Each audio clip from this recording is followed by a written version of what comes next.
So today we are going to do the thermodynamics question part 6. So in this we will practice question from 41 to 48, so total of 48 question. You will be given some time to solve this question, and after that I will tell you the correct answer and then the explanation accordingly. So let us start our today's question session. Disclaimer: the images used in our slide deck are for educational purposes only.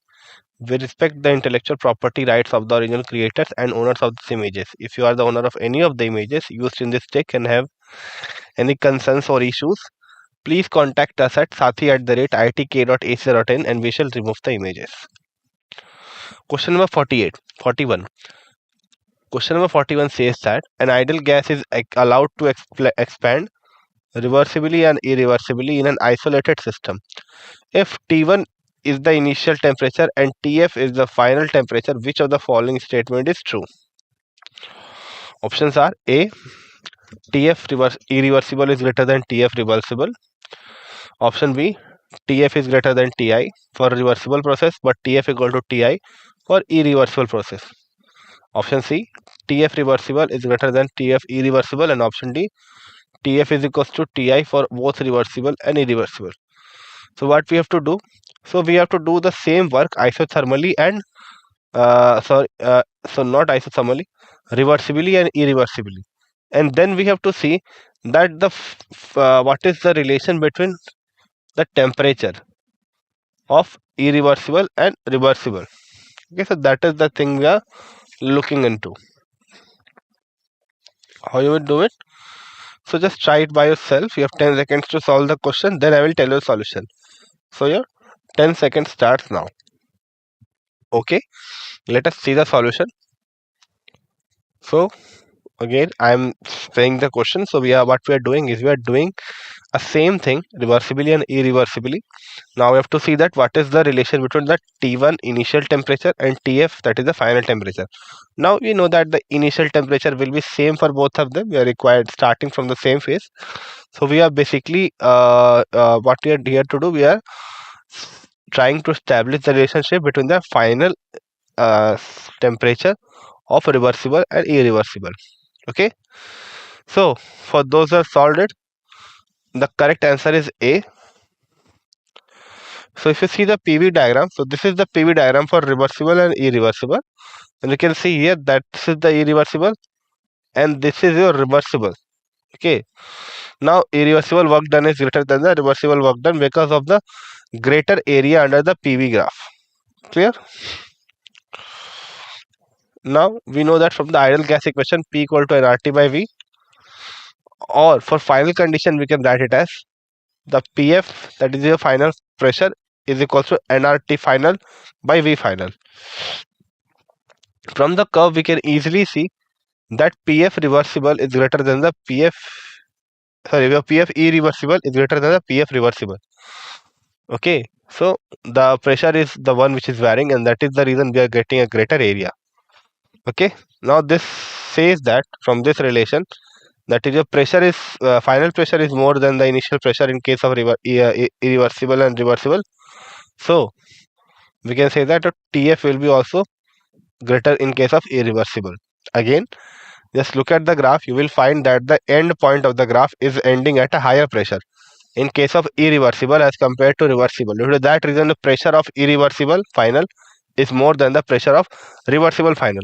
Now according to ideal gas, since this pressure is directly proportional to temperature, therefore we can say that the final temperature for reversible process is greater than the final temperature of the final temperature of the irreversible process is greater than the final temperature of reversible process.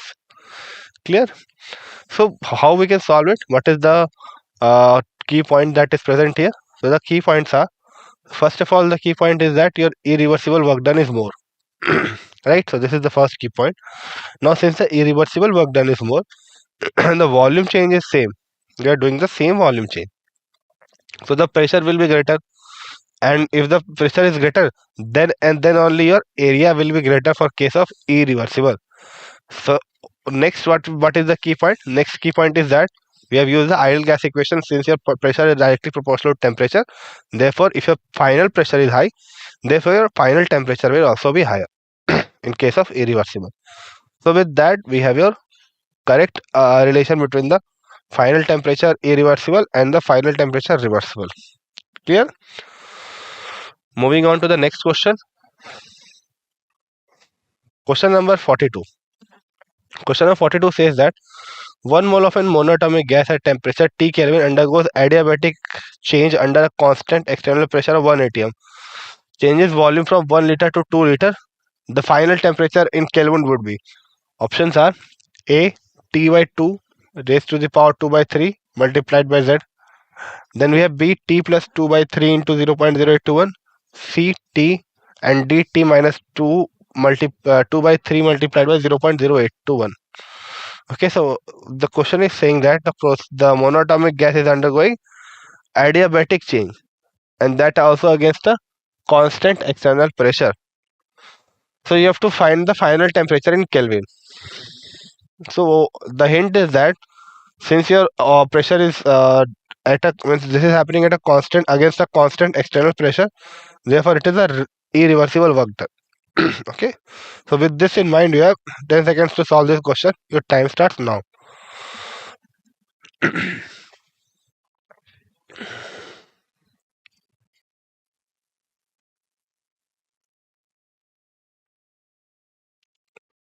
Okay, now let us see the question first of all.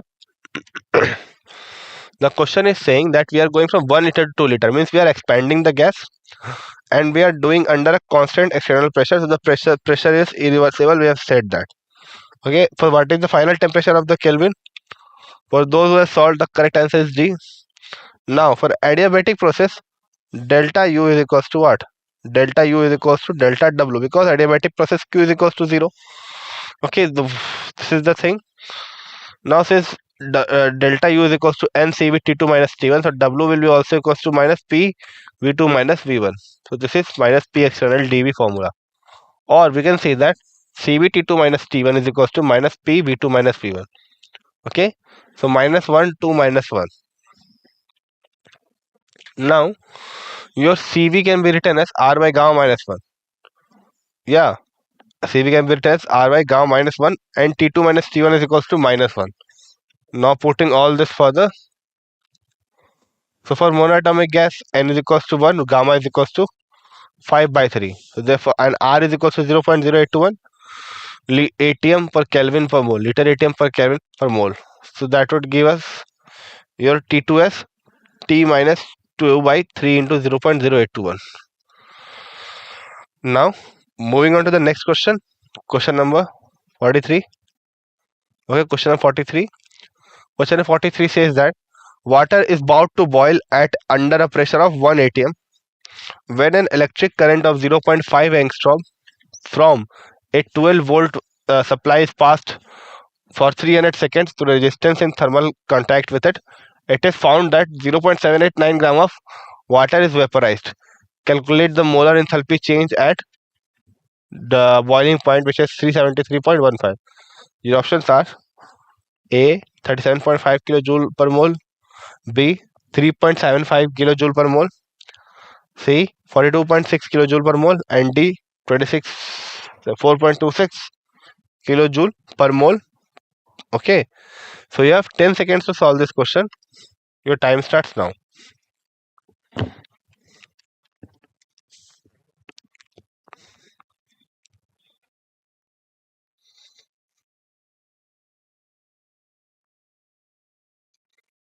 Okay, so what is the question? The question is saying that you have to boil the water at 1 atm pressure, and the electric current that is being supplied to boil this water is 0.50 angstrom, and that also from a 12 volt supply, and this is supply for 300 seconds. Okay, so it is found that 0.798 gram of water is vaporized. So now with this in mind, you have to calculate the molar internal energy for the boiling point. So for those who have solved, the correct answer is A. Delta H is equals to IVT. Okay, and I is given. I is your what? I is your current. Okay, so it is 0.50 angstrom. V is your voltage, that is 12 volt, and T is your time. Clear? So that would give us 1.8 kilojoule. So this is your delta H. What is molar heat of vaporization? It is delta H by number of moles. So the number of moles will be calculated 0.798 by 18, right? So this is your gram of water. Now this will give you delta H molar enthalpy. That is 40.6 kilojoule per mole. Next question, question number 43. Question number 43 starts with that delta H is equals to delta U plus delta NGRT. That is for molar condition. Now, say another thing is that delta HM is equals to UM plus delta RT. Same thing written. And delta Ng is equals to 1 for H2O liquid going to H2O gaseous. So there is an equilibrium also. Because as there are no gaseous molecule on the reactant side, so we give delta Ng as 1. Now molar internal energy change will be how much? It will be delta Hm minus RT. Delta U will be this much. So keeping this thing in mind, so we will what we will do is we will put the value of delta Hm. Okay, and R value and T value. So this will give you 37.5 kilojoule per mole as your correct answer. Now moving on to the next question. Question number 44. 1 mole of CO2 gas at 300 Kelvin is expanded under adiabatic conditions such that its volume becomes 27 times. What is work done if your gamma is given 1.33, Cv is given 6 calorie per mole per Kelvin, and your CO2, so this is all given for CO2. So your options are A 900 calorie, B 1000 calorie, C 1200 calorie, and D 1400 calorie. So you have 10 seconds to solve this question. Your time starts now.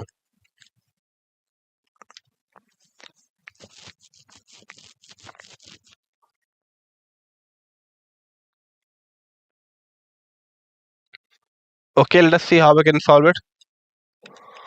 So this 1 mole of CO2 gas is there, which is 300 Kelvin, and this is expanded adiabatically such that its volume becomes 27 liters. Okay, so that its volume becomes 27 liters time. Okay, 27 times, not liter, 27 times for the initial value. What is the work done? We have to find. Gamma is given, Cv is given, all things are given. So for those who solved, the correct answer is C. Now for adiabatic process, T2 by T1 is equals to V1 by V2 raised to the power gamma minus 1, or this thing will be imparted to give the 1 by 27 value as 0.33. This will give you 1 by 3. Okay, this is the ratio of T2 by T1. Now T2 will be how much? It will be 300 multiplied by 1 by 3 of 100, because T1 was already given 300, so T2 will be 1 by 3 of this. That will give you 100 Kelvin. Now further, thus T2 is less than T1, therefore cooling is taking place due to expansion of gases. We know it.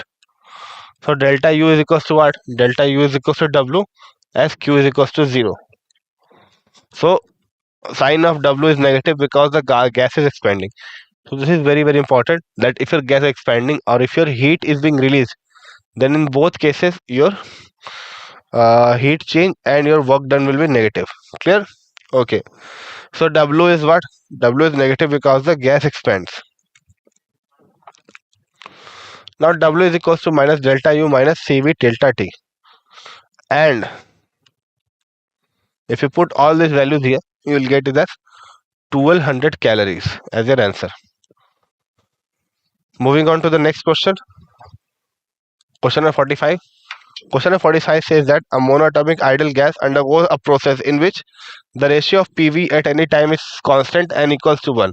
What is the molar capacity of the gas?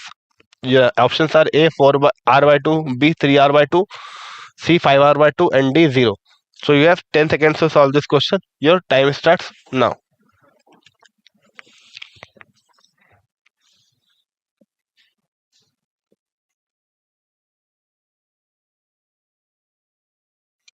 So let us see the solution. So what we have? We have a monoatomic ideal gas and it is going a process which is converting your P, that is pressure, to V, and that is occurring at any instant and is equals to 1. Okay. What is the molar heat capacity of the gas? You have to calculate it. So for those The correct answer is A for those who have solved it. And we know that P by V is equals to constant for any of the process. Or gamma minus 1, sorry, PV minus 1 is equals to constant. And for adiabatic processes, PV gamma equal to constant. So gamma will be equals to minus 1. So this is very, very important. Now for monoatomic gases, CV equal to 3 by 2R. So molar heat capacity will be CV plus R by 1 minus gamma, or 3 by 2 R plus R by 1 minus 1. That will give you how much? That will give you 4 R by 2. So this is your correct answer for B. Moving on to the next question. Question number 46. So it is saying that CaCO3 exists in two forms, calcite and argonite. The conversion of 1 mole of calcite to argonite is accompanied by internal energy change, and it is equals to plus 0.21 kilojoule. Given that the density of the calcite and aragonite are 2.17 gram per centimeter cube and 2.73 gram per centimeter cube respectively, the enthalpy change at the pressure of 1 bar will be, options are A, B, C and D. So how can you do it? So first of all, what it is given, that CaCO3 is existing in two forms, calcite and aragonite. So there are two solid structure, lattice structure of this CaCO3. Now the conversion of 1 mole of calcite to aragonite is accompanied by internal energy change of 0.21 kilojoule. Now it is already given that the density of the calcite and aragonites are this much. Okay, their density is given. The enthalpy change is to be calculated. So yes, 10 seconds to solve this question. Your time starts now.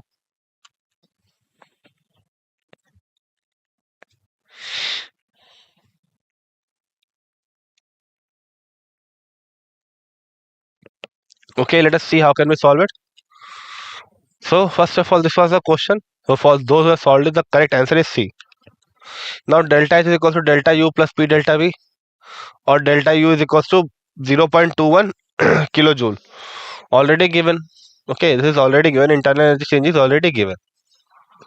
Now this will tell you delta U, which will be equals to 210 joule per mole. Now delta V is what? Molar enthalpy volume of aragonite. Therefore, molar volume of calcite will be 100 by 2.93. That is 100 by 2.71. So if you just take the difference, that will give you how much? 2.77 centimeter cube per mole, or 2.77 into 10 to the power minus 6 meter cube. You have converted your centimeter to meter. Now if you calculate delta H, then it will be 210 plus 10 to the power 5 minus 2.77 into 10 to the power minus 6 per mole. Or we can just simplify it further to give the answer as 209.72 joule per mole as the correct answer. Clear? Okay. Moving on to the next question. Question number 47. So identify the correct statement regarding spontaneous process. For a spontaneous process, in an isolated system, the energy of inentropy is always positive. Now for an endothermic process, are never spontaneous. Exothermic processes are never spontaneous, and lowering of energy in the reaction process is the only criteria for spontaneity. So you have 10 seconds to solve this question. Your time starts now.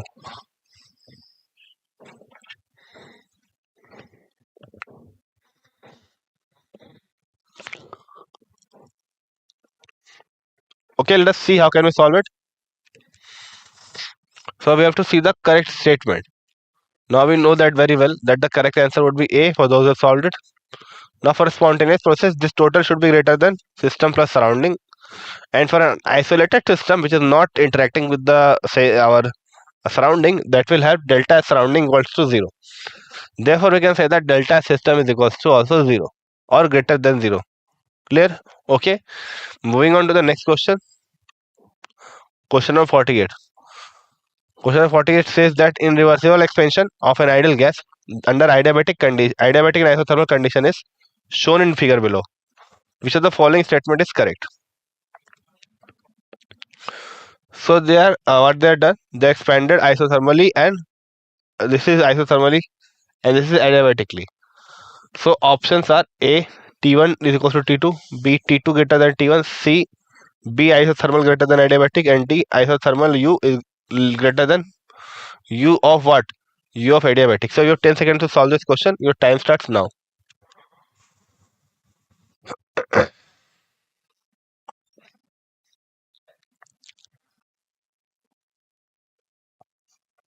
Okay, let us see how can we solve it.